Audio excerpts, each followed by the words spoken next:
교회는 예로부터 말로 할 수 없는 박해를 받아왔습니다. 세계 어디를 가든지 엄청난 순교자를 배출해 왔습니다. 그렇다고 교회가 나쁜 짓을 했느냐? 전혀 그렇지 않습니다. 교회는 어디를 가든지 복음과 함께 사랑을 들고 갔습니다. 그 사랑 속에는 마음의 사랑뿐만 아니라 구제를 비롯한 너무나 많은 좋은 선한 일들을 가지고 갔습니다.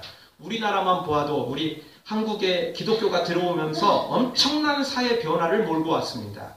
병원과 학교가 들어오기 시작했고 구제 물품까지 교회는 영적인 복음뿐만 아니라 육적인 양식까지 다 가져다 주었습니다.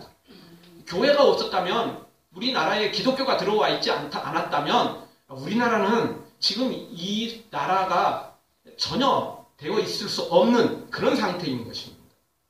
더불어 우리나라는 도박과 술, 담배, 수많은 사회 부조리들을 타파하고 거룩하고 깨끗한 삶을 살도록 교회가 앞장서서 그 일을 감당했습니다. 무엇보다 사회적 약자들을 도와주어서 사회 평등을 이루도록 했습니다. 그럼에도 불구하고 교회는 끊임없이 수많은 박해를 받아왔습니다. 지금도 마찬가지입니다. 한국 교회가 만약 없다면 대한민국의 구제와 봉사 대부분은 멈춰버릴 것입니다. 천주교가 큰 봉사단체를 가지고 있으니까 사람들은 천주교가 무슨 엄청나게 많이 봉사하는 줄 압니다. 그런데요, 오해하시는 겁니다. 여러분, 대한민국의 구제와 봉사의 80% 이상을 교회가 감당합니다. 교회가 딱 멈춰버린다. 그러면 우리나라가 멈추는 것과 다름없을 정도입니다. 이거는요, 공무원들은 더 잘합니다. 특히 구제, 봉사 이쪽의 담당자들은 교회가 오시는 이 구제, 봉사가 아무것도 할 수 없다는 걸 압니다. 교회가 그 일을 다 하고 있습니다. 근데 사람들은 교회가 그 일을 하지 않는다고 말합니다. 모르는 거죠. 전혀 그렇지 않습니다. 교회는 지금도 엄청난 일을 감당하고 있지만 사람들은 교회를 그 교회답게 대접하지 않고 있는 겁니다. 받아먹기는 다 받아먹으면서도 그 인정을 하지 않고 있습니다. 교회 욕하면서도요. 여러분 노숙자들 어려운 사람들 어디로 찾아오는 줄 아십니까? 다 교회 찾아와요. 힘든 사람들 어디로 찾아오시는 줄 아십니까? 다 교회 찾아옵니다. 그래도 다른 데 가면 다 문전박대 당해도 교회는 그나마 몇 군데 들리면 반갑게 맞아주거든요. 어쨌든 도와주거든요.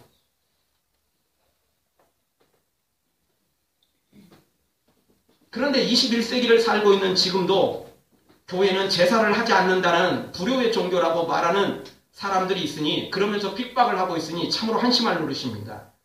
지금 이 시대에 제사를 하면은 귀신이 찾아와 먹는다고 생각하는 것 자체가 너무 어리석은 생각 아닙니까? 여러분도 잘 알 것입니다. 원래 전통적인 유교 제사는 그 제사 시간이 몇 시죠? 12시. 12시 하는 거예요, 12시. 근데 지금 12시 하는 사람 있을까요? 제사해도 12시 안 해요. 우스갯소리지만 귀신들이 자기 제사밥 찾아 먹으러 왔다가 시간이 안 맞아갖고 확 굶고 도망갔대요. 네. 왜냐하면 원래 제삿날, 원래 돌아가신 그 전날에 모이잖아요. 기일 전날에. 전날에 모이는 이유는요. 딱 12시 땡 하고 딱 하루 시작하면 그때 시작하는 거예요. 근데 이게 10시쯤 시작하고 9시쯤 시작해버리면 어찌 되겠어요. 이 세상이 참 자기들이 효도 종교라고 효도를 하는 사람들이라고 말하는데 알고 보면 다 부리 자식들입니다. 예. 자기 조상들 쫄쫄 굶게 만드니까. 그리고 매일 드려야지 왜 제사 한 번 합니까? 자기 돌아가신 부모들은 뭐 1년에 한 번만 먹으면 됩니까? 아니면 추석 때 설날 때 뭐 이런 거 몇 번만 먹으면 되나요? 지네들은 배 터지게 먹으면서? 주려면 매일 드려야지. 그런 식으로 생각하는 것은 진짜 어리석은 겁니다. 교회를 핍박하기 위해서 억지로 그게 끌어다 대는 것입니다. 자기들도 다 압니다. 살아있을 때 잘해야 된다는 거. 그런데 죽고 난 다음에 뭘 좀 몇 번 제사장 차리면서 그거 교회는 차리지 않는다고. 여러분 교회가 제사를 하지 않는 것은 아닙니다. 중국에서 넘어온 유교식 제사의 방법으로 하지 않을 뿐이지 교회는 예배로 제사를 하는 것입니다. 아멘. 그러니 전혀 문제될 게 없죠. 그리고 성경만큼 족보가 많이 기록된 책이 성경이 없습니다. 족보책 빼놓고는 족보 전문책 빼놓고는 성경만큼 족보가 많이 기록된 게 없어요. 족보가 많이 기록됐다는 이야기는 뭐겠습니까? 조상을 귀히 여기고 그것을 소중히 관리한다는 이야기입니다. 우리가 성경 읽다가 조금 시험 들 때가 있죠. 언제죠? 족보 이야기만 나올 때. 누가 누구를 낳고 누가 누구를 낳고 이 재미없는 이야기가 쓰여 있잖아요. 왜 성경에 생명의 말씀이 많은데도 왜 그런 이야기를 써놨을까요? 성경은요, 조상을 함부로 여기지 않습니다. 교회는 절대 조상을 그냥 내버려 두는 게 아닙니다. 분명히 그 이름을 기억하고 그의 아름다운 모습을 기억하고 그의 좋은 믿음을 우리가 간직해서 우리도 더 선하게 착하게 아름답게 살기를 원하는 게 바로 성경의 가르침 중에 하나인 것입니다. 그럼에도 불구하고 교회는 어디를 가든지 오해를 받습니다. 실제 그런 게 아닌데 오해를 받습니다. 우리가 지난주에도 성찬식을 했지만 성찬식을 하면 떡과 포도주라고 그러잖아요. 그러니까 로마 황제는 뭐라고 우리한테 핍박을 했냐면 떡 먹는다고 그러니까 사람 잡아다가 죽여갖고 식인종인 줄 알았어요. 그렇게 안 게 아니고 뭐 자기들도 알아요. 그런데 그렇게 뒤집어 씌운 거예요. 또 포도주 마신다고 그러니까 사람 죽여갖고 피 흘려서 그걸 마신다고 저놈들은 완전히 잔인한 놈들이고 식인종들이고 미개한 놈들이고 이렇게 막 욕을 해댔습니다. 그거 듣는 사람도 다 알아요. 왜? 교회 다니는 사람이 얼마나 착한지, 교회 다니는 사람들이 얼마나 선한지, 교회 다니는 사람들이 얼마나 사랑이 많은지, 자기 몸을 내어주고 자기 피를 내어줄지언정 어떻게 다른 사람의 몸을 먹고 피를 마시겠어요. 그 뻔히 알아요. 그런데도 불구하고 다 거기에 동조합니다. 왜죠? 알지만 교회 핍박하기 위해서는 그게 최고거든요. 그러니 같이 이렇게 동조해야 되는 겁니다. 그래서 로마 이 10대 박해가 있을 만큼 엄청난 박해를 받았습니다. 재산을 몰수당하고 사자법이 되고 화형을 당하면서도 절대 그런데 배신하지 않았다는 것입니다. 심지어 평생 햇빛을 보지 못하고 지하 무덤인 카타콤에 살면서도 기쁨과 감사함으로 예수님을 믿었다는 것입니다. 여러분 어떻게 이런 일이 가능할까요?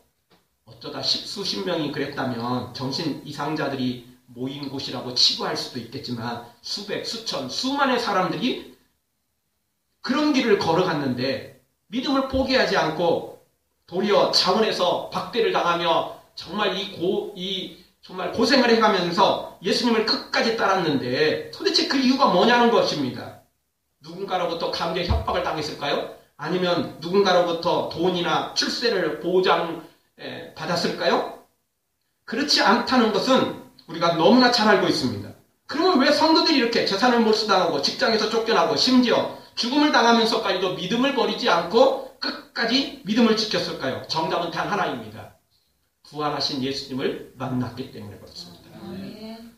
똑같이 태어났는데 똑같이 죽었는데 예수님만 살아나셨다는 것입니다. 여러분 성경을 보면 우리가 성경을 읽다 보면 그리고 교회에서 설교를 듣다 보면 교회는 사람들이 믿으라고 하는 이야기인지 믿지 말라고 하는 건지 교회를 다니라는 이야기인지 교회를 다니지 말라는 이야기인지 헷갈릴 때가 있어요. 분명히 성경은 믿으라고 그러고 설교도 믿으라고 그러고 열심히 하라고 하는데 내용은 아니야. 왜죠? 적당히 해야 우리도 믿잖아요. 적당히 비슷한 이야기 해야 우리도 이렇게 귀를 기울이지 않겠어요? 너무 황당무계한 이야기가 나오잖아요. 세상을 창조하셨다느니 물리를 걸으셨다느니 죽었다가 다시 살아나셨다느니 이거는 믿으라는 이야기입니까? 믿지 말라는 이야기입니까? 좀 헷갈리는 거잖아요. 믿으라고 말하는데 너무 믿을 수 없는 내용이 나오는 거예요. 좀 비슷한 이야기 해야 믿지 않겠어요? 좀 비슷한 이야기 해야 사람들이 좀 공감을 하지 않겠어요? 아무리 소설이라도 너무 황당무계한 소설을 써놓으면 사람들이 공감이 안 돼요. 좀 비슷한 이야기 써놔야 야 그럴 것 같다 야. 그래도 좀 비슷한데? 뭐 이러지 않겠어요? 근데 교회는 너무 황당무계한 이야기를 써놨어요. 너무 황당무계한 이야기를 써놓은 거죠. 이게 믿으라는 이야기인지 믿지 말라는 이야기인지 좀 헷갈려요. 그런데도 불구하고 성경은 우리를 설득하지 않습니다. 그냥 선포합니다. 세상을 하나님 창조하셨다. 우리 예수님은 죽었다가 다시 살아나셨다. 그냥 선포하는 것입니다. 그래도 믿을 만한 사람은 다 믿겠다는 거죠. 믿을 수 있으니까 주님은 성경은 우리에게 그렇게 가르쳐주고 있는 것입니다. 부활하신 예수님을 만나기만 하면 누구든지 이렇게 삶이 변화됩니다. 놀라운 기적이 일어나죠. 모두가 예수님을 버리고 도망갔지만 12제자들 다 도망갔지만 부활하신 예수님을 만나면 완전히 삶이 변화됩니다. 도리어 십자가를 지고 가죠. 도리어 순교를 당합니다. 도망갔던 그들이 뒤돌아서 가지고 죽음의 자리인데도 불구하고 달려갑니다. 마다하지 않습니다. 끝까지 그 길을 걸어가는 것을 성경을 통해서 우리가 보게 됩니다. 왜죠? 부활하신 예수님을 만났으니까 너무 확실하니까 자기도 죽었다가 다시 부활할 걸 믿으니까 절대 죽음이 두렵지 않은 거예요. 죽고 끝나버리면 무서울 텐데 죽음도 다시 이겨내니까 죽음이 무섭지 않은 거예요. 그러니 사자밥이 돼도 화형을 시켜도 두렵지 않은 거예요. 찬송하면서 화형을 당하고 찬송하면서 사자밥이 되는 거죠. 그러면서 그렇게 순교를 당했습니다. 이유가 뭐죠? 죽음을 이기신 예수님을 만났기 때문에 그게 가능한 것입니다. 학생들도 똑같습니다. 공부하라고 잔소리하면요. 진짜 잔소리로 알아듣습니다. 그런데요. 본인이 뭔가 해야 될 거라고 딱 생각하면 목표가 정해지면 공부하지 말라고 해도 공부를 합니다. 왜? 그 대학 가야 자기가 원하는 목표를 이룰 수 있으니까. 그 운동을 해야 자기가 원하는 목표를 이룰 수 있으니까. 그 기술을 배워야 자기가 원하는 걸 이룰 수 있으니까. 하지 말라고 해도 한다고요. 목적이 분명하면 하게 돼 있어요. 나도 부활할 수 있으니까. 예수님처럼 부활이 가능하니까 죽음이 두렵지 않은 거예요. 여러분, 세상의 가장 큰 공포는 죽음에 대한 공포입니다. 어떤 사람이든지 마찬가지예요. 죽음에 대한 공포가 없는 사람 아무도 없습니다. 그런데 부활하신 예수님을 만나면 죽음의 공포를 넘어서게 돼 있습니다. 절대 죽음이 두렵지 않아요. 왜? 다시 살아나는데 뭘 걱정이에요? 다시 살아나는데 무슨 걱정이 있겠습니까? 그래서 믿음으로 이겨낼 수 있는 것입니다. 사랑하는 성도 여러분, 죽음과 사망의 권세를 깨뜨리시고 부활하신 예수님을 만나 전혀 다른 삶을 살아가는 성도들이 되어지기를 주의 이름으로 축원합니다. 오늘 성경을 통해서 우리가 몇 가지 주신 말씀 생각해 볼 텐데, 부활하신 예수님을 만나기 전엔 모두가 다 방황한다는 것입니다. 부활하신 예수님을 만나기 전에는 모두가 다 방황할 수밖에 없습니다. 이유가 뭐죠? 교회를 박해하니까. 교회를 핍박하니까. 그러니 방황할 수가 없어요. 방황하지 않을 수가 없는 거죠. 환영하면 누구든지 오겠지만 환영하지 않으니까 그렇게 되는 것입니다. 그런데 부활하신 예수님을 만나면 달라지는 거죠. 어쨌든 부활하신 예수님을 만나기 전에는 방황할 수밖에 없습니다. 3년을 따라했던 제자들 겟세마니 동산에서 다 버리고 도망가 버렸습니다. 3년을 배웠는데 말자 도루묵된 거예요. 다 큰 소리 쳤어요. 다 버릴지라도 나는 주님을 버리지 않겠습니다. 장담했어요. 맹세했어요. 우리식으로 말하면 내가 주님 버리면 손에 장을 지지겠습니다. 큰 소리 다 쳤지만 다 도망갔어요. 그래놓고도 손 장 지지는 아무도 없어요. 그게 사람이에요. 사람은 그럴 수밖에 없어요. 앞에서는 큰 소리 치지만 사람 별 수 없는 겁니다. 그게 사람이죠.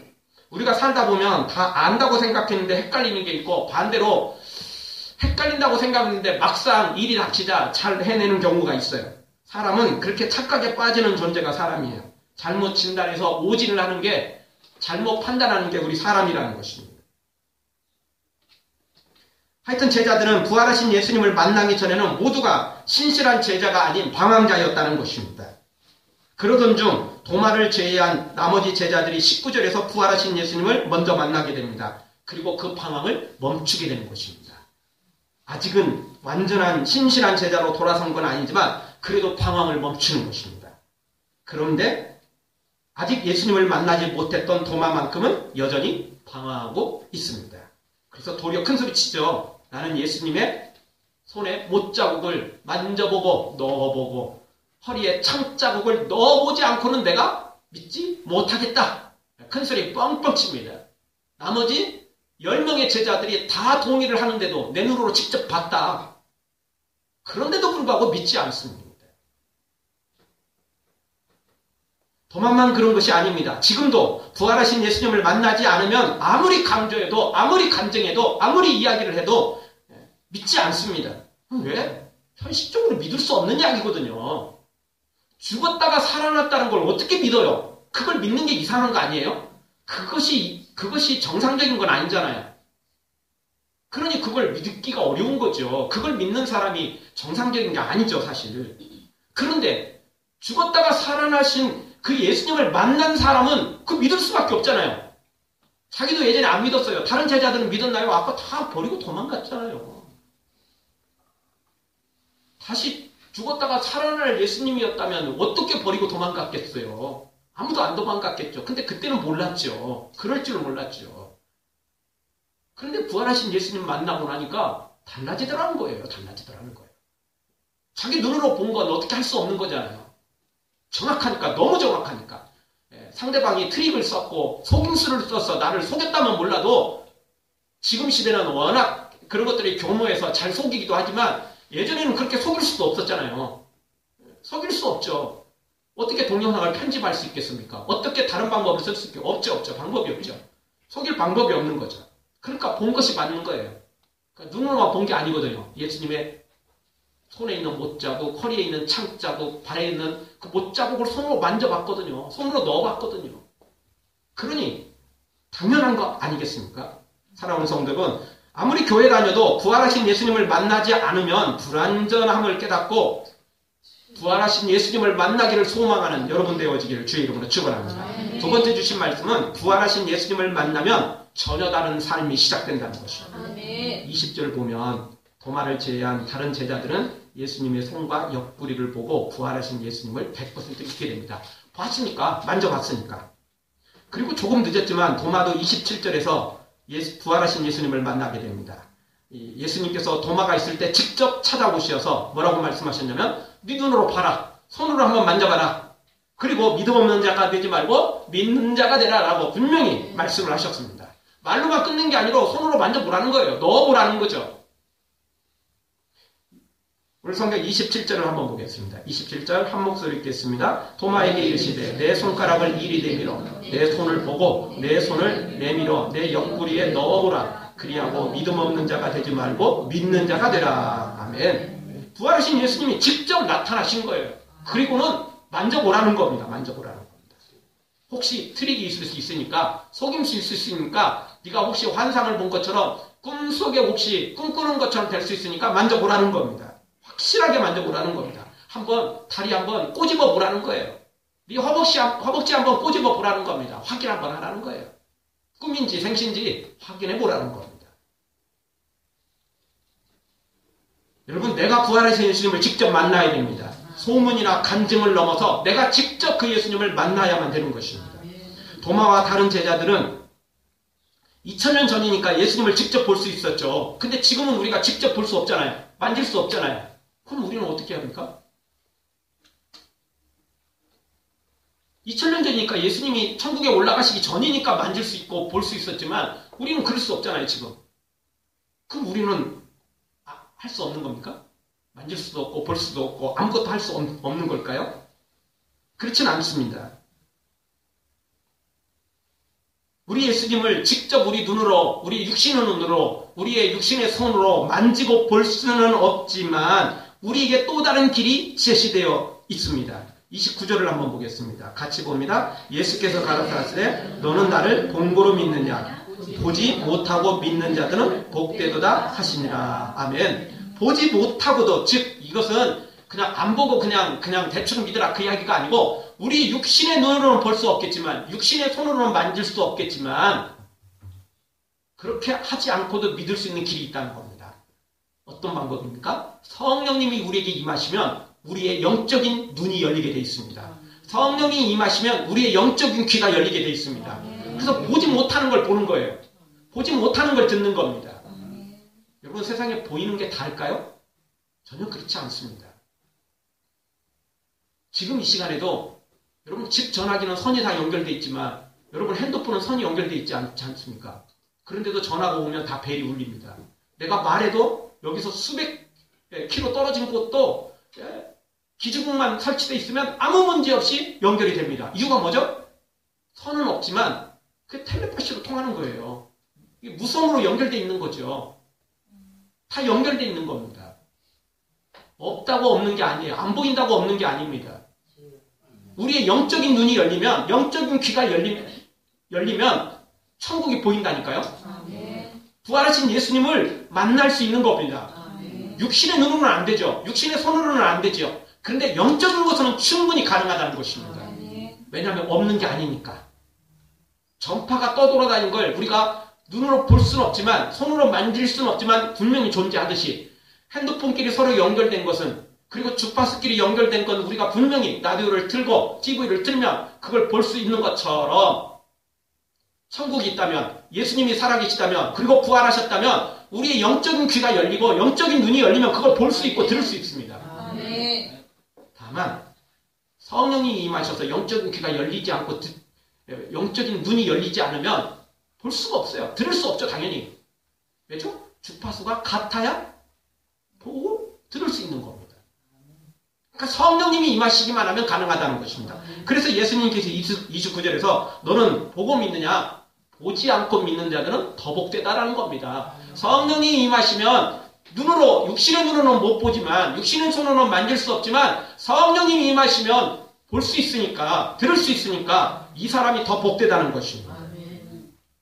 우리가 영적인 눈이 열리고 영적인 귀가 열리면 보고 깨닫게 되는데, 도마가 예수님을 부활하신 예수님을 직접 보고 만진 것과 같은 동일한 효과를 거두게 된다는 것입니다.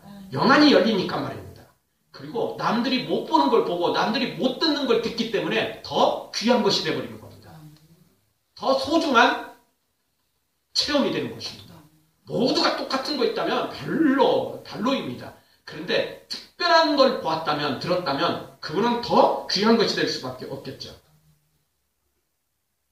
그럼에도 불구하고 수많은 사람들이 이 은혜를 거절합니다. 이 복음을 이야기를 해도 생각조차도 안 합니다. 그래? 한번 찾아볼까? 한번 확인해 볼까? 이런 것도 아니에요. 아니 뭐 안 믿는 건 어떻게 할 수 없어요. 근데 확인도 안 해보고, 점검도 안 해보고, 가짜인지 사실인지 확인도 안 해보고 무조건 욕하잖아요. 무조건 핍박하잖아요. 여러분, 세상의 다른 종교들끼리는 그렇게 핍박을 하지 않습니다. 대충 넘어갑니다. 그런데 신기하게 교회만큼은 세상에 있는 모든 나라가, 세상에 있는 모든 민족이, 세상의 모든 사람들이, 세상의 모든 단체들이 교회만큼은 그렇게 막 죽자 살자고 달려듭니다. 받은 것도 많고 혜택도 많이 받으면서도 그래도 죽이려고 달려듭니다. 왜 그럴까요? 사탄이 있기 때문에 그렇습니다. 사탄이 그를 유혹하기 때문에 그렇게 교회를 그렇게 핍박하고 있는 것입니다. 이 은혜를 우리가 확인을 해야 됩니다. 옛날에 이웃의 도움을 받은 것을 거절하던 교만한 이 노부부가 배고픔과 폐렴으로 죽은 사건이 보도되었었습니다. 이웃의 증언에 의하면 이 노부부는 누구의 방문도 허락하지 않았으며 급기야는 그 노부를 못 이겨 굶주리고 결국은 죽어갔던 것입니다. 호의를 거절할 만큼 교만한 이들은 수없이 많습니다. 맨날 손 벌리고 사는 거 좋지 않습니다. 그러나 내가 힘들고 어려울 때는 손 내미는 사람이 있으면 잡으면 되는 거잖아요. 그게 어려운 겁니까? 그게 자존심 상하는 겁니까? 나도 도움 받고 도움을 줄 아는 사람이 돼야 됩니다. 그렇게 도움을 안 받겠다는 사람은 대체적으로 도움도 안 주는 겁니다. 그렇죠? 도움 안 받는 사람은 원래 도움을 주지도 않아요. 주지도 않고 받지도 않고 그냥 살겠다는 거거든요. 사랑을 받는 사람은 사랑을 또 줄 압니다. 근데 사랑을 안 받는 사람은 절대 사랑을 안 줍니다. 왜죠? 네 거는 네 거로 살고 나는 내 것으로 살겠다는 겁니다.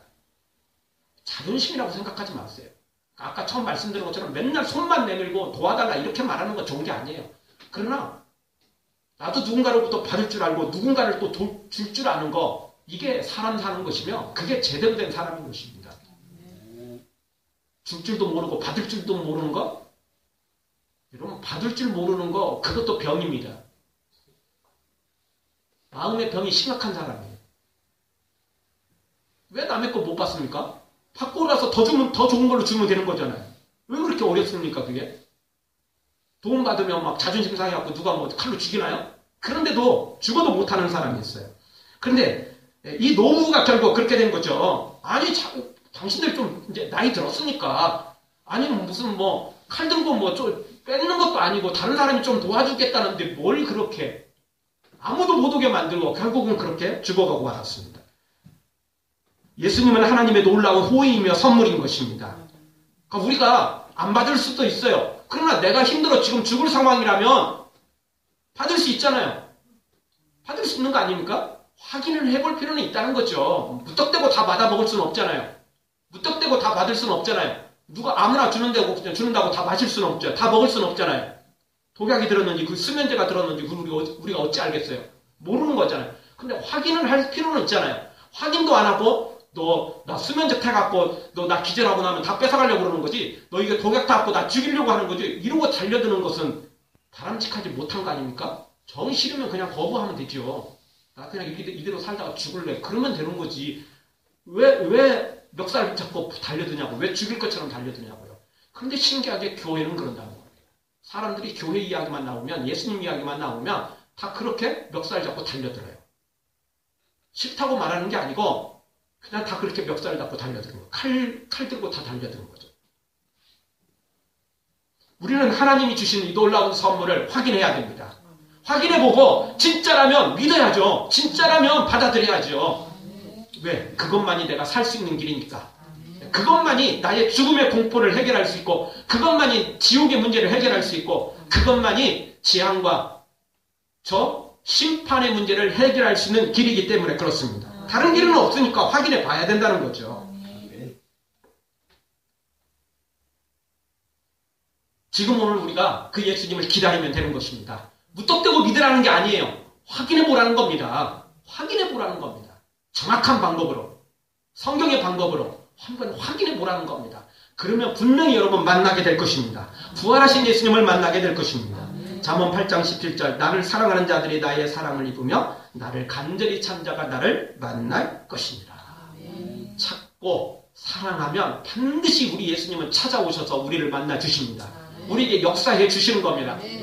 우리가 바른 방법으로 찾기만 하면 역사하신다는 것입니다. 사랑하는 성도 여러분, 비록 부족하여 부끄러운 모습을 보였던 제자들조차도 끝까지 함께 모여있다가 소망하다가 결국 부활하신 예수님 만났던 것처럼 우리들도 이렇게 예수님 소망해서 결국 부활하신 예수님을 만나 여러분 모두가 체험하기를 주의 이름으로 축원합니다. 마지막 세 번째로 오늘 성경을 통해서 주시는 말씀은 어떻게 해서라도 부활하신 예수님을 만나 나의 주로 고백해야 된다는 것입니다. 부활하신 예수님을 만나면 일단 예수님을 보는 시각이 달라집니다. 그 전에는 그냥 십자가에 죽은 예수님, 힘도 없고 백도 없고 그냥 죽으신 예수님으로 알았는데 진짜 부활하신 예수님을 만나면 힘이 없어서 능력이 없어서 십자가에 달린 게 아니라 우리를 위해서 죽었구나. 예수님의 보는 눈이 달라집니다. 그냥 예전에는 4대 성인 중에 하나이고 그냥 나도 잘 모르겠는데 저 이스라엘 유대 땅에 그냥 태어났다가 그냥 그렇게 해서 십자가에 죽었대. 이런 선에서 끝납니다. 그런데 이 부활하신 예수님을 만나면 예수님은 나의 주이다. 예수님은 나의 구원자시다. 예수님은 나에게 천국을 선물로 주실 유일한 분이다. 라는 것을 분명하게 고백하게 되는 것입니다. 28절 보십시오. 이렇게 큰 소리 쳤던 도마가 부활하신 예수님을 눈으로 보고 손으로 만져보고 믿고 어떤 고백을 하죠? 28절 함께 읽겠습니다. 도마가 대답하여 가로되 나의 주시며 나의 하나님이시니이다. 아멘. 나의 주인이시며 나의 구원자시며 나에게 유일한 하나님이다라고 고백을 하고 있는 것입니다. 부활하신 예수님 만나면 그 예수님이 나의 주인이고 나의 하나님으로 고백하지 않을 수 없는 겁니다. 왜? 죽음과 지옥과 사망과 사탄의 권세를 이기시고 부활하신 예수님인데 이런 고백을 하지 않을 수 없죠. 그 다음에는 나의 삶이 달라집니다. 삶이 달라지게 돼 있어요. 여러분 이 도마가 여기서 부활하신 예수님 만나고 이제 예루살렘에서 일정 기간 동안 전도를 하다가 어디로 간 줄 아십니까? 인도로 가서 전도를 했습니다. 인도. 우리가 훨씬 가까워졌죠. 이스라엘 땅에서 인도는 그래도 거의 중간쯤 올 정도로 엄청난 먼 거리였습니다. 인도까지 와서 전도를 했습니다. 그리고요, 도마가 전한 이 복음을 인도 아유타 왕국의 공주가 그 예수님을 믿게 되었고, 킴 6세에 배를 타고 우리나라 김해에 도착합니다. 인도 아유타 왕국 공주가요, 킴 6세에 우리 김해에 도착해서 가락국의 김수로 왕의 왕비가 됩니다. 성경에는 없어요. 역사책에 있는 겁니다. 네. 내가 또 친절하게 역사까지 다 가르쳐줍니다. 아기타 왕국의 왕비가 16살에 김해에 도착해서 김수로 왕의 왕비가 됩니다. 우리나라 이름은 허황옥입니다. 원래 이름이 있는데 우리나라 이름으로 이제 바꿨어요. 와서 허황옥입니다. 이 허황우가 전해준 복음이 우리에게 전해졌던 거죠. 사실 우리까지는 전해지지 못했어요. 근데 가야국은 기독교 왕국 중에 하나였습니다. 그걸 어떻게 하느냐? 우리 역사책에서 배운 적 없는데? 그걸 옛날에는 몰랐어요. 그런데요, 경북 영주군 왕십리에 가보면 도마석상이 있습니다. 높이 4.87m, 폭 3.3m의 큰 자연석 바위에 사람 얼굴이, 모습이 그려져 있습니다. 그 옛날에는 이런 걸 어디서 많이 했죠? 불교에서 그런 걸 많이 그렸잖아요. 그림을, 사람 얼굴, 석가, 이런 걸. 그 그림 내용이 다 그런 줄 알았어요. 근데 도대체 좀 틀려요. 왜? 불교 그림하고 달라요. 그걸 몰랐어요? 그거 발견한 지가 몇십 년 안 돼요. 그 전에도 발견은 됐는데 이게 뭔지를 몰랐어요. 그런데 그 그림을 발견한 그 옆쪽에 글자가 써 있었는데 그 글씨가 히브리어였어요. 히브리어를 모르는 무식한 사람들이 어찌 그게 히브리어인 줄 알았겠어요. 뭘 글자를 그려놨을까? 무슨 그림을 그려놨을까? 저 그림은 사람 그림인데 도대체 이 그림은 어떤 그림일까? 다 고민하고 있었는데 이거 어쩌다 히브리어를 아는 기독교인이 가서 본 거예요. 이거 히브리어인데? 그래서 알게 된 거예요. 그래서 알게 된 거라니까요. 실제 가야국에는 십자가의 표시들이 있습니다. 문서에, 역사 자료에 십자가가 있습니다. 그 그림이 누구 그림이냐면 바로 도마석상이라고 말합니다. 도마가 인도까지 왔다가 이 공주가 우리나라의 김에 도착해서 가야국에, 우리가 말하는 가야국입니다. 이게 이제 통일신라로 이어지죠. 이 가야국이. 도마가 이 사실을 듣고 도마가 우리 땅에 온 겁니다. 또 복음을 전해주고 다시 또 인도로 간 거예요. 공주가 여기까지 와서 복음을 전했으니까 특별히 연락해서 도마가 이 땅까지 온 거예요. 그래서 그 도마 석상이 거기에 있는 거예요. 그리고 그 옆에 히브리어로 딱 기록을 해놓은 거죠. 그냥. 글씨까지 딱 써놓은 거예요.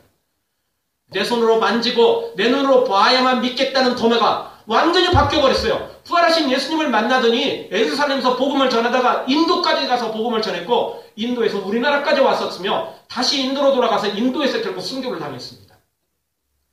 왜 도마가 이렇게 바뀌어버렸을까요? 왜 이렇게 사람이 완전히 바뀌어졌을까요? 이유는 부활하신 예수님을 만났기 때문에 그렇습니다.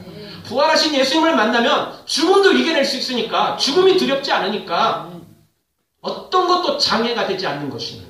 사랑하는 성도 여러분, 여러분도 도마처럼 변할 수 있습니다. 여러분처럼 도마처럼 여러분도 새롭게 될 수 있습니다. 그냥 무섭다고 믿으라는 게 아닙니다. 여러분 그렇게 한번 소망해 보십시오. 기도해 보십시오. 주님, 저에게 영적인 눈을 열어주시고 영적인 귀를 열어주셔서 제가 부활하신 예수님을 보고 깨닫게 해주십시오. 소망하고 기도해 보십시오. 그러면 성령님이 임하셔서 여러분이 놀라운 그 천국의 주파수와 연결이 되고 그걸 보게 될 것입니다. 체험하게 될 것입니다. 살아계신 하나님을 여러분이 만나게 될 것입니다. 감정으로 듣지 말고 다른 사람의 소문으로 듣지 말고 여러분이 직접 영적으로 체험해서 그 예수님과 함께 천국까지 이루기를 주의 이름으로 축원합니다. 아멘. 기도하겠습니다. 동서로 한번